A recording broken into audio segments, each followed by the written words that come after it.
Сәлем достар, бүгін мен сіздермен балалық шағымыздың дәмін еске салатын ерекше пирогтың рецептісімен бөлісетін боламын. Видеоны толық көрмес бұрын каналға тіркеліп лайк басып ұмытпаңыздар.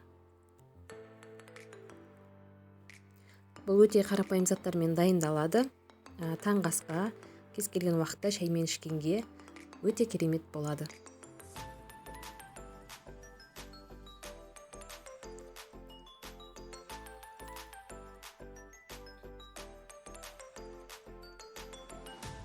Ең алдымен бір ас қасық қантымызды ыдысымызға салып аламыз, және де үстіне 2 желтокты саламыз, яғни жұмыртқаның сарысын бөліп алып саламыз. Негізі бұл жерде 4 жұмыртқа салсаңыздар болады, мен тек 2 ғана салдым.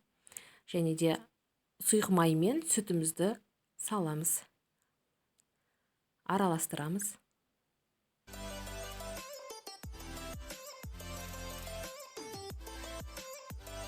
Бірнеше секунд осылай араластырып, үстінен ұнымызды електен өткізіп қосамыз, және де ас содасын немесе қопсытқышты қосыңыздар.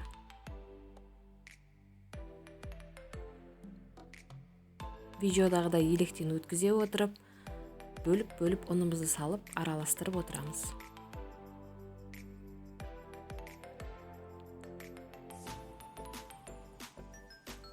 Қалған ұнымызды саламыз.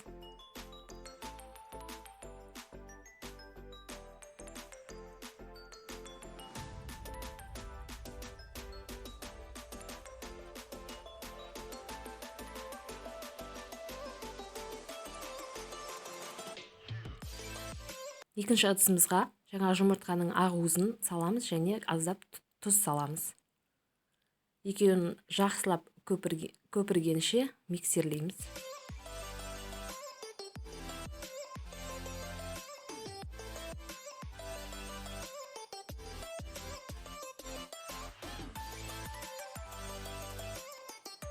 Жұмыртқаның ақуызын миксердің төменгі жылдамдығынан жоғары жылдамдығына қарай 5 минуттай араластырсаңыздар, осылай ақуызымыз көбейіп көпіре бастайды.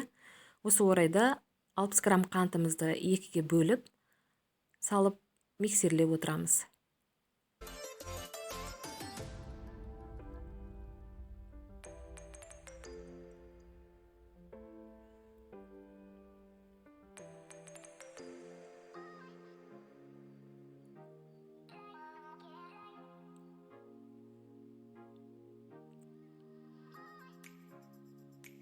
Осындай аппақ масса болып шығады. Енді 2 салмамызды бір-біріне қосамыз. Осылай бөліп салып, арасын араластырып қосқандарыңыз жақсы.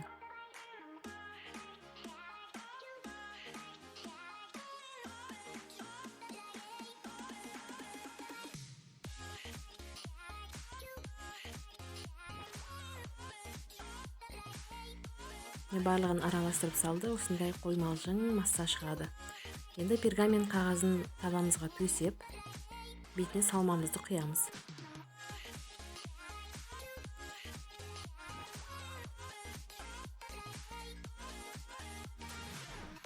Бір тегіс етіп тегістейміз.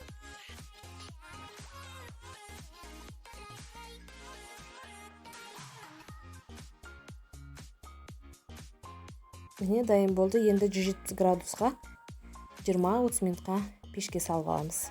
Енді ортасына крем дайындаймыз. Ол үшін сары майымызды алып миксерлеп аламыз. Бөлме температурасында болуы керек. Және үстіне қойытылған сүтті, яғни сгущенканы құйып, екеуін жақсылап миксерлейміз.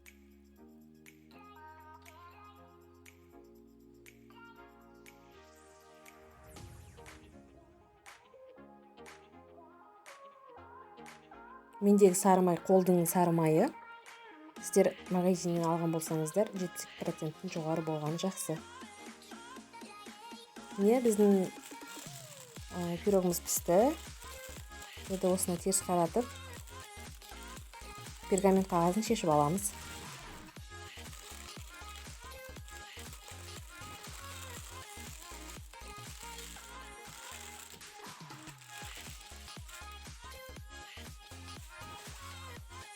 Енді бетіне пропитка құйып шығамыз. Пропиткаға мен қойытылған сүтпен суды қосып араластырып алдым.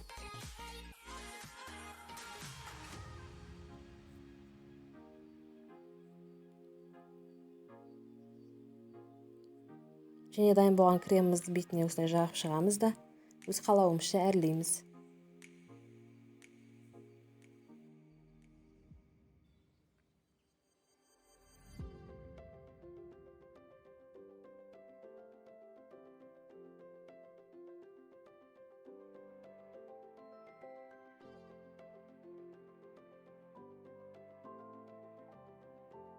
Осылай мен жасағанды етіп істесеңіздер де болады, не болмаса тағы да осы салманы 2 есеге көбейтіп пісіріп үлкен қылып жасасаңыздар да болады.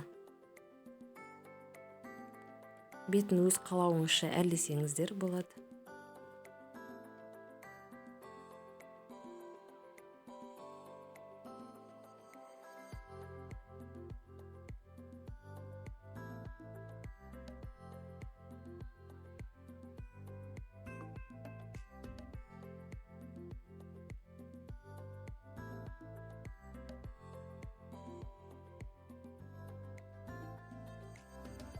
Мен бетіне осылай крем жағып, бетіне шоколад қойып шықтым. Достар, егер де видео ұнап жатса, каналға тіркелуді ұмытпаңыздар.